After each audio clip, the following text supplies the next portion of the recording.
Hello friends, आपका अपना channel learn शिक्षा में स्वागत है। चलिए देखते हैं हम संस्कृत का कुछ लघु उत्तरीय प्रश्न जो एग्ज़ाम अभी से काफ़ी अच्छा है और पूछा भी गया है। क्वेश्चन नंबर 1 है मेरा, राजशेखर ने पटना का उल्लेख किस रूप में किया है।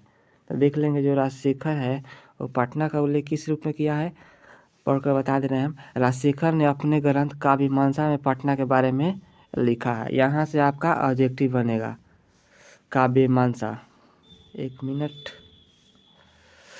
जिस राजशेखर ने अपने ग्रंथ काव्यमीमांसा में पटना के बारे में क्या किया है, उसने लिखा है। और बहुत समय तक पटना में सरस्वती परंपरा चलती रही। सरस्वती परंपरा मतलब सरस्वती जिसे पूजा वूजा नहीं होता, उसी तरह सरस्वती परंपरा चलती रही। पाणिनि, पिंगल, वररुचि और पतंजलि ने यहाँ अध्ययन कर ख्याति प्राप्त की थी।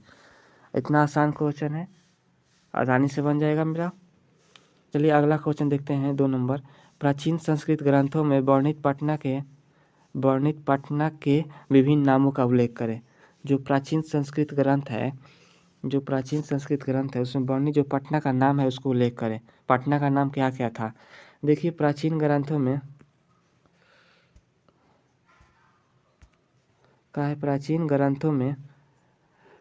ग्रंथों एवं पुराणों में पटना का नाम क्या है। एक देख लेंगे, पटना का नाम क्या है। एक पुष्पुर है या कुसुमपुर पाया जाता है।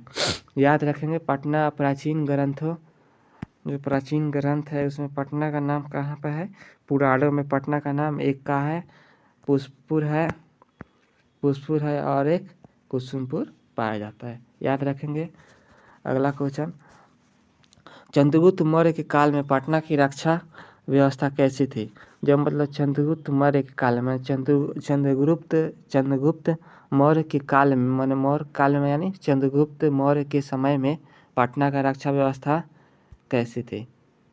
देख लेंगे हम, पटना की रक्षा व्यवस्था कैसी थी। चंद्रगुप्त मौर्य के काल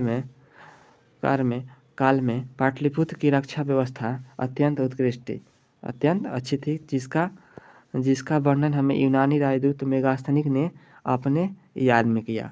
एक आया था यूनान से, उसका राजदूत था मेगास्थनीक, उसी के याद में क्या किया।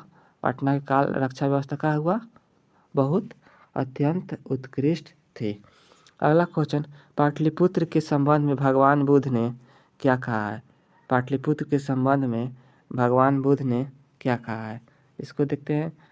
भगवान बुद्ध ने पाटलिग्राम के संबंध में कहा है कि यह गांव महानगर होगा। यह गांव एक दिन महानगर होगा और आपसी झगड़ा, आगलगी और बाढ़ का भय सदैव बना रहेगा। इस प्रकार रहेगा, बाढ़ का सदैव हमेशा बना रहेगा, ये होता भी है। चलिए अगला क्वेश्चन देखते हैं, कौन कौन से विदेशी यात्री पटना आए थे। मतलब विदेशी यात्री पटना कौन कौन आए थे देख लेते हैं। पटना आने वाले विदेशी यात्री थे कौन कौन। मेगास्थनीक थे, फारयान थे, ह्वेनसांग थे, इतिसंग थे इत्यादि। और मेगास्थनीक ने इंडिका नामक पुस्तक की रचना की। याद रखेंगे, इंडिका नामक पुस्तक की रचना किसने की, मेगास्थनीक ने। कौन कौन आए थे पटना से, विदेश से पटना कौन कौन आए थे। मेगास्थनीक थे, फारयान थे, ह्वेनसांग, इत्तिसंग। याद रखेंगे, 4 आदमी आया था पटना। सिख संप्रदाय के लोगों के लिए पटना क्यों महत्वपूर्ण है। जो सिख संप्रदाय है, सिख संप्रदाय के लोगों के लिए पटना क्यों महत्वपूर्ण है।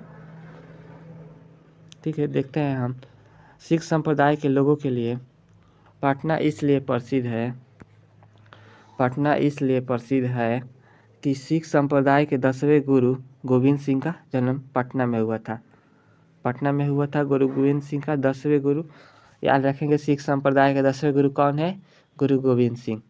उन्हीं के जन्म स्थल पर पटना सिटी में भव्य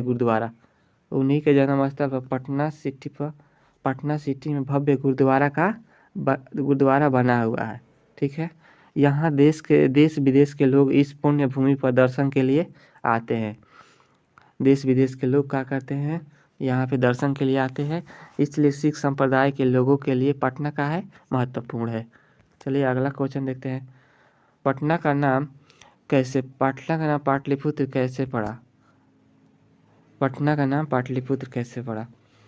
देखिए, बुद्ध काल में गंगा के किनारे पाटलीग्राम था। कहाँ पे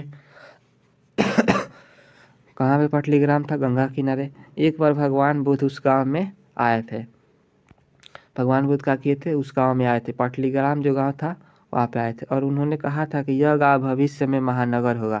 क्या होगा? भविष्य में महानगर होगा, परंतु इसे युद्ध, आग तथा बाढ़ का भय रहेगा। युद्ध,